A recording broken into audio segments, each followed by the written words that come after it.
Just doing a test flyby. Get some really nice pictures. Very nice view of the red planet. Big crater right there.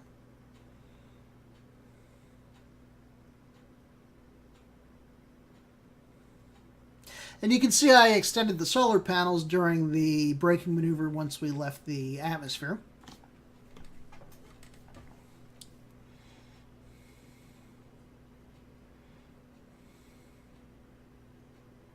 So I think what I do is I launch the probes pretty far away from the planet, I think, to give me the most maneuver time. I don't know. I can't remember. Let's see what I do. Maybe I launch them close. Who knows? I do want to land on the daylight side to make my life easier. So let's skip ahead to where we get ready to launch the first probe, shall we? Okie dokie. Okay, we are ready to launch probe number 1 to land on the surface of Duna.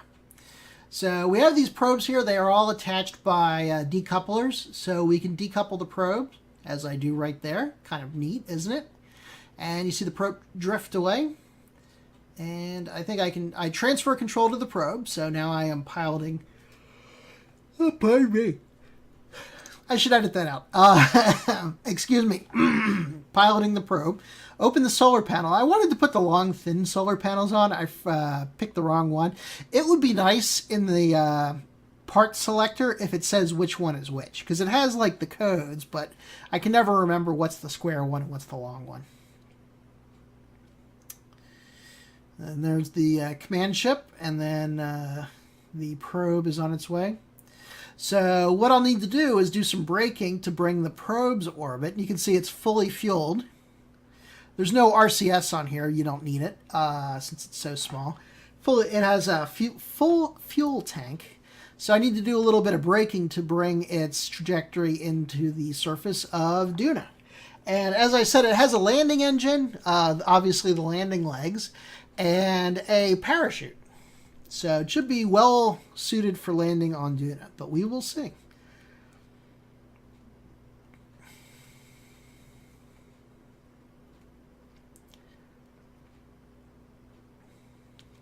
So I activate the engine manually because I think if I did the first stage, it would deploy the parachute. So I went in and activate the engine. As you can see, it's set up for a retrograde burn, and by burning very easily, we bring it into contact with the surface of Duna. Put it firmly on the light side. Not a Star Wars reference. Now, one thing, give you a little bit of a preview. When I did the lunar landings, I had a very straight down approach. Here, this is a very oblique approach, and I think that it's less than optimal to approach the planet this way. Obviously, the atmosphere will help stabilize the probe on descent, but it's not going to stabilize it that much. Also, you can see the planet's rotating as I approach it. So I wonder, I haven't really tried to land at a specific spot on the planet, but I kind of wonder if you need to land at a specific spot while the planet's rotating while you're doing your approach, how you exactly do that. I guess do you get into like a tight orbit or a geosynchronous orbit or something like that and then land there? I don't necessarily know, but I'll just be happy to have a landing I can walk away from. So as you can see, the probe is pretty darn close. Kind of preparing it for atmospheric entry.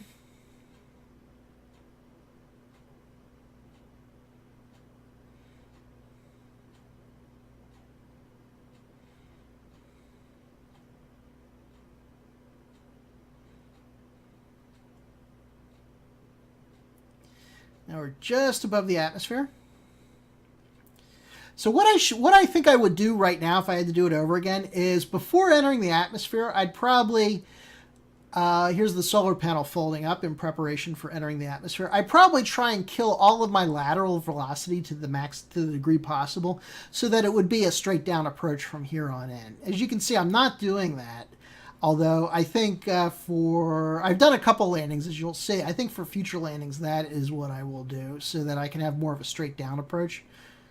I think the less vectors you have, the easier it is to manage. I'm turning the lights off just to save a little bit of power. The two lights on the bottom are used for landing. In part, so, when you see the circles on the ground, you're getting close. Plus, during the daylight, you'll see your shadow as well, but I need all the help I can get. So as you can see, we're about halfway down the atmosphere. We still have a lot of lateral velocity, which I don't think is good, to be perfectly honest. And I think, right here is where I fire up the engine to do a burn, and I'm like, oh, I'm coming in way too fast, because I got 1,000 meters of delta V, or velocity. There goes the chute, and I'm burning it off, burning to slow the ship down. You can see the chute's not open yet, but I think when it's doing the drogue thing, it helps too.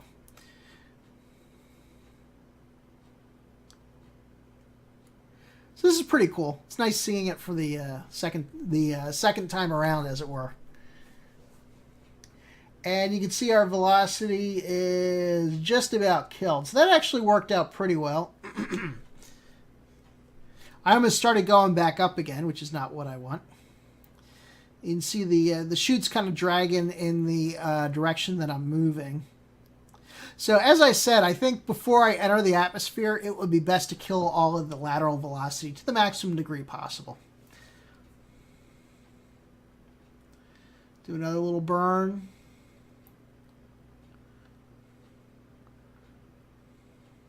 And these aren't this isn't the large chute, this is the standard size chute, for what it's worth. So you can see I kill off most of my velocity here. I'm trying to get it around 5 meters a second, which is easier said than done.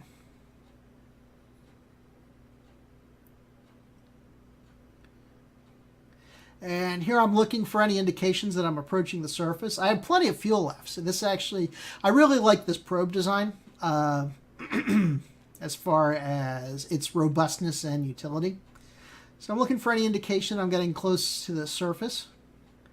Nothing yet. There's the shadow. All right, so I see my shadow. It would be nice if you had like a radar, a ground radar, to tell you how close you were to the surface of the ground, not necessarily sea level. You can see I'm doing a little bit of a burn here to keep it as close to 5 as possible.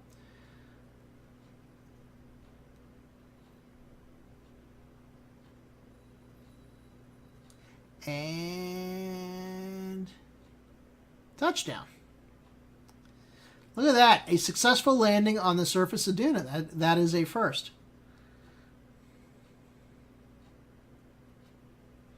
So hooray for me.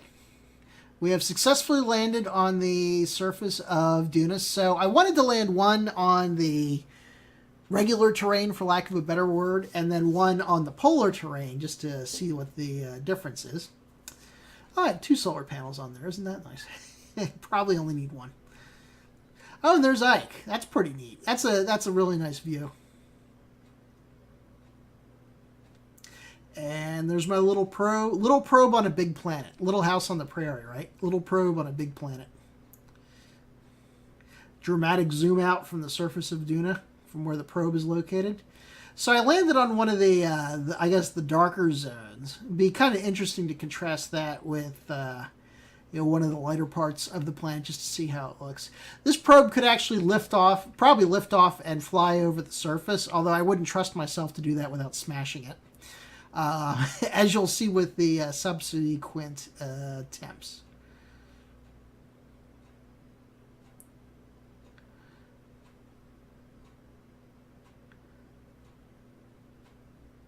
And here I am just testing out the battery charge on the probe, just to see if it lasts the Duna night. And it does. It does.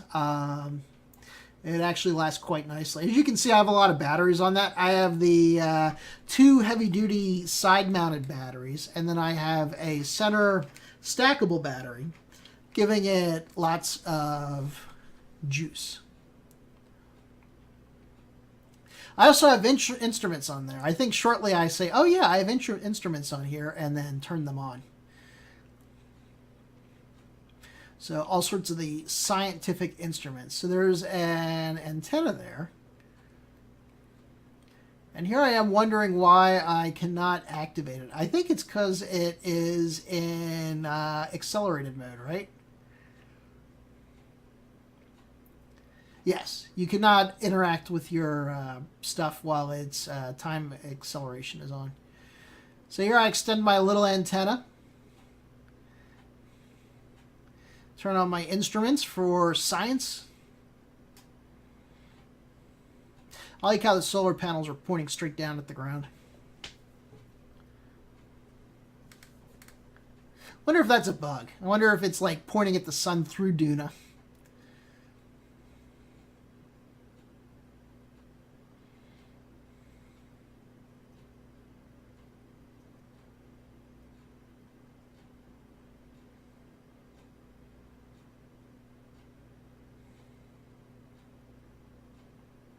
So it's night, but you don't see any electrical charge drain. I think I'm kind of wondering why why it's not the batteries aren't draining. I think right at the end you'll see it drop down and then pick back up. So I don't know whether it's mysteriously charging itself through the body of the planet.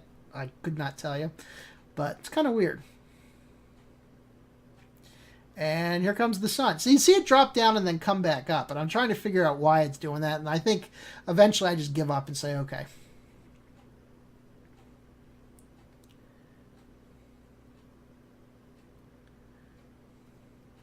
But you see they flip all the way over, and they actually you can see them tracking the sun through the planet. So I think there's a glitch where it actually is charging the probe through the planet itself.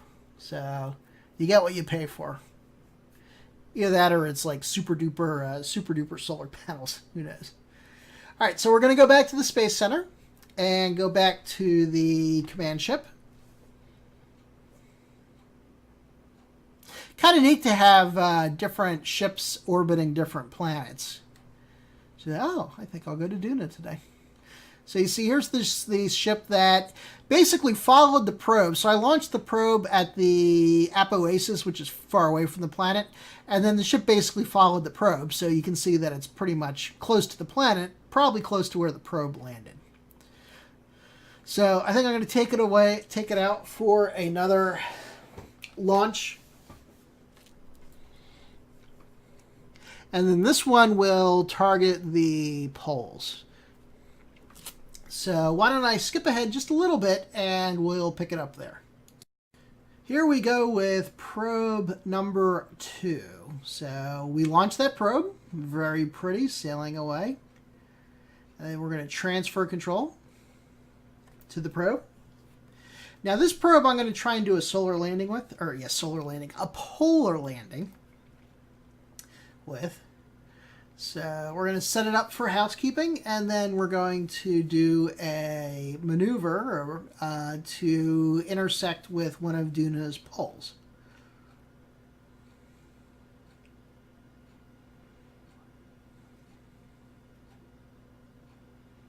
So here's our orbit right now.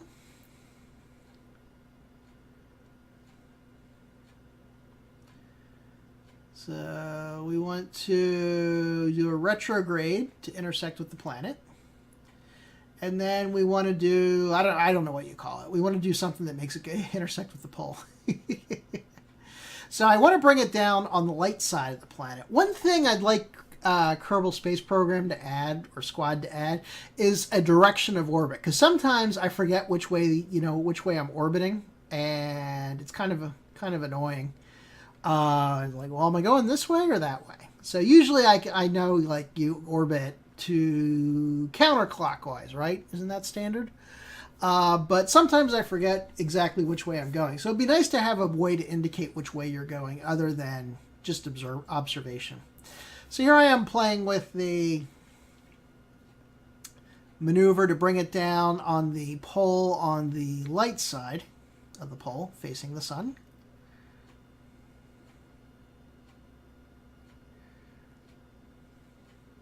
I don't think that does anything useful.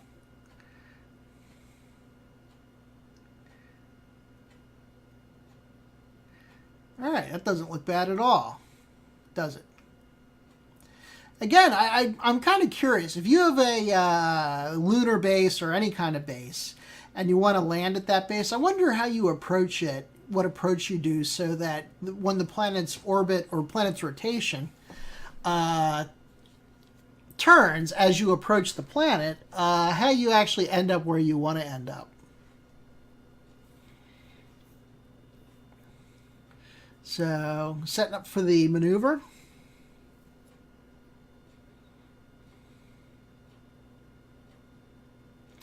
And activating the engine.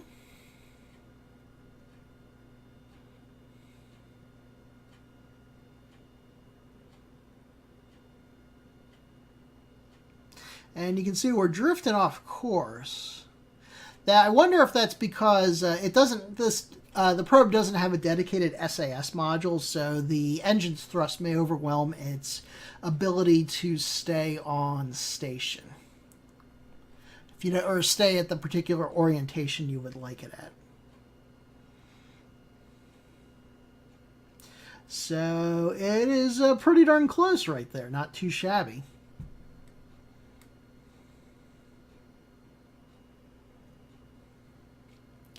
And then we're going to approach the planet. Do a little time acceleration, never hurt anybody.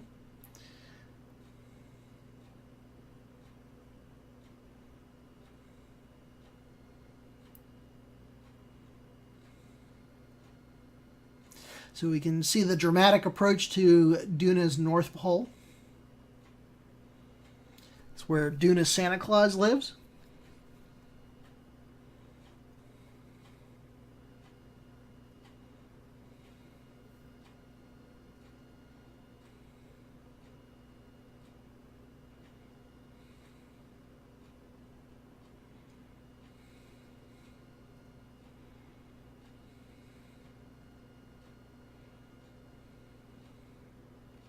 You can see we are definitely coming in on the illuminated side, which is nice, crossing 100,000 meters.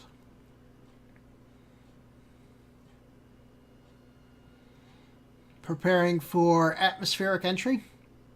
Now again, in hindsight, and you'll see why, I recommend burning off all the speed before you enter the atmosphere, all your lateral speed, let's say, so that you can enter the atmosphere more or less straight down.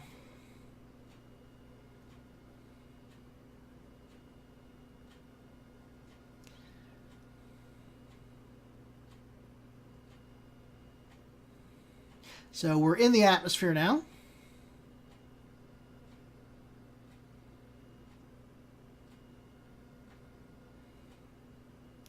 Going at 1,200 meters a second, which is probably too fast. If anybody's asking, I think it's too fast. And we're burning the engine just a little bit, but not necessarily enough. So here I am trying to put the probe to counter some of the lateral maneuvers, but you can see we're getting really, really, really close to the surface of the planet, crossing 10,000 meters, and we're still going 1,000 meters a second, which means that you're about 10 seconds away from impacting the planet. And I deploy the chute at 5,000 meters, but it's going way too fast and smash. So that is the death of that probe. Good thing I brought some extras. So how about this? Let's go to probe number 3. I think, oh, there's the parachute. I wonder if the parachute ripped off.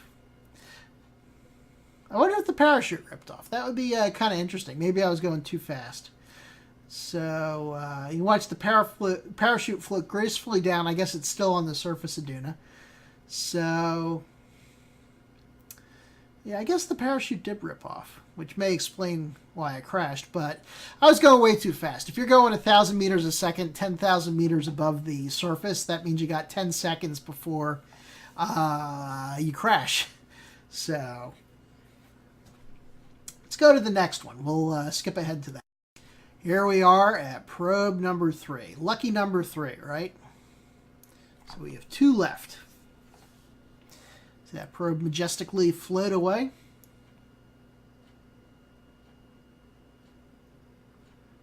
And we're going to switch control of this probe as we watch it fly by. That's pretty neat, isn't it?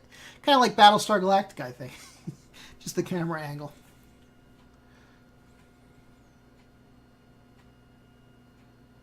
So we'll do another maneuver. And you can see I'm launching all these probes at apoapsis, which I think is what you want to do. It gives you the most maneuvering room.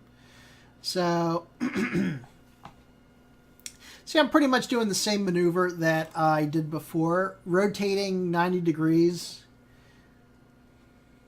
No, that's not what I wanted. That's what I wanted. So that's not what I wanted at all. I just give up on that. Garbage maneuver. So we rotate it, then we slow it down. That's what we want to do.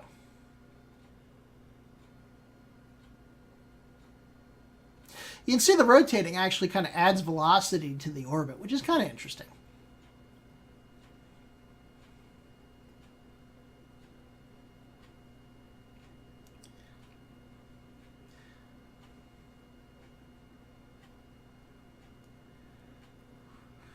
And there we go, another attempt on landing at the pole.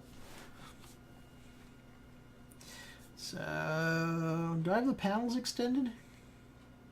Do not. Activating the engine. Deploying solar panels.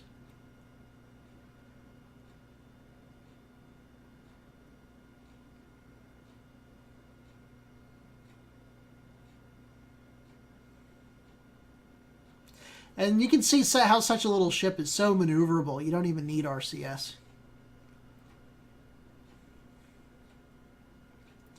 And lining up for the maneuver.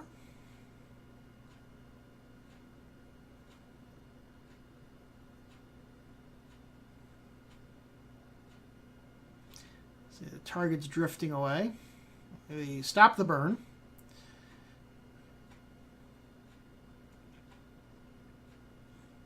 Reorient.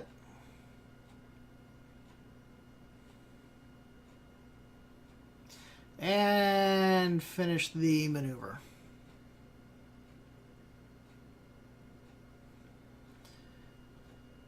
And it's bringing us down just out of the polar reach, so I think I'll do a little bit of a break.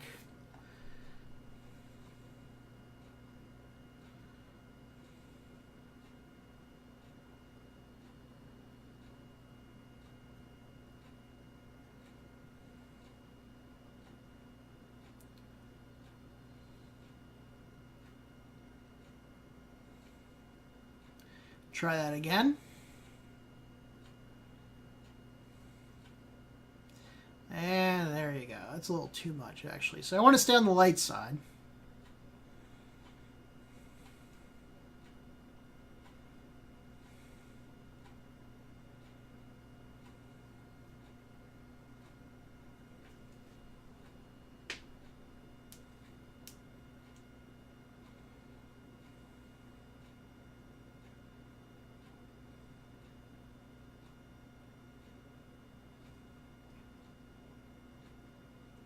And let's see if this is good enough. Yep, pretty darn close.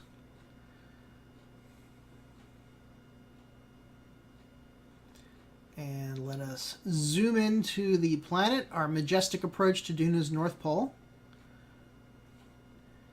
And here we go again.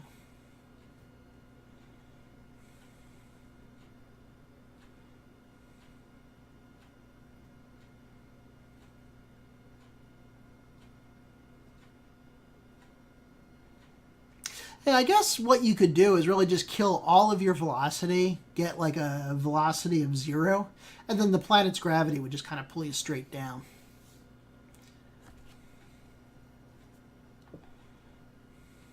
Kind of a nice angle of approach. So crossing 200,000 meters.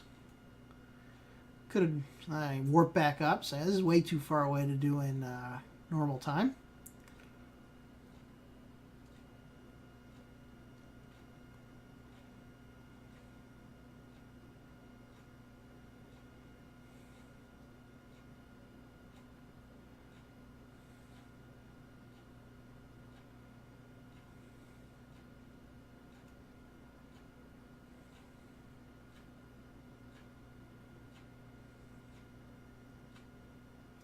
And just above the atmosphere right now.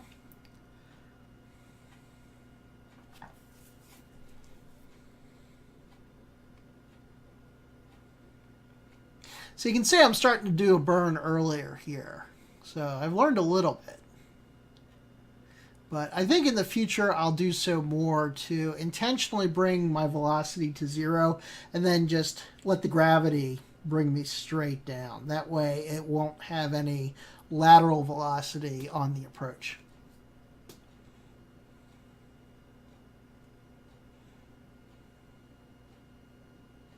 So here I am at 35,000 feet doing 1,000 meters a second, which is probably too fast. Again.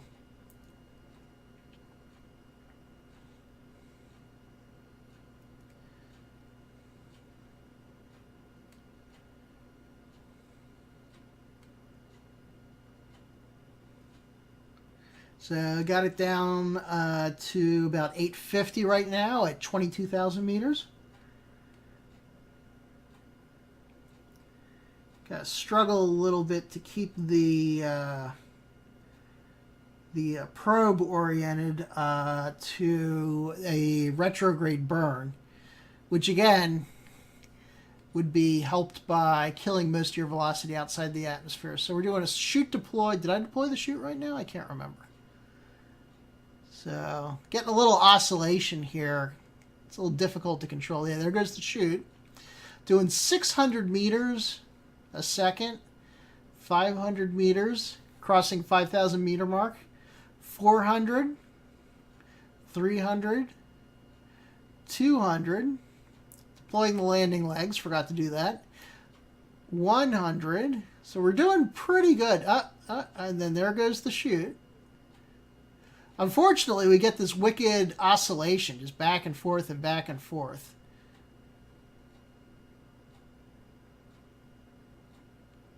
So that gets ironed out. Now I try and do a bit of a burn, and unfortunately, I think I make things worse here by doing the burn, which just makes the oscillation worse. I probably should have not even bothered doing this. So you can see the probe is just pitching wildly back and forth, and it rolls completely over. And it actually landed, I think, right side up, but it smacked the ground pretty hard, and it was badly damaged. So you can see it's mostly intact. The engine's gone, 3 out of the 4 lander legs are gone, and what's most heartbreaking is both of the solar panels are damaged. So it's actually lying on top of where one of the solar panels were mounted. The other one, though, isn't there anymore. It broke. So, unfortunately, even though this probe is mostly functional, obviously it's not going anywhere, it's going to run out of power because it has no solar panels anymore, which kind of sucks. So, the probe core is still functioning, the instruments are still functioning, I think they're all there. But, you know, it has a limited lifespan because it's never going to charge itself again, unless there's more glitches in the game, who knows. So that kind of sucked. I think, excuse me, again, my burn as I was floating to the ground, I think made it worse. I probably should have burned perhaps later and less, which maybe could have salvaged a successful landing. But I think the best thing to do is, again, kill all your lateral velocity and then just let the planet pull you straight down, and that's all you have to worry about. So you're not trying to navigate in, 3 dimensions. You're just trying to resist the planet's gravity to the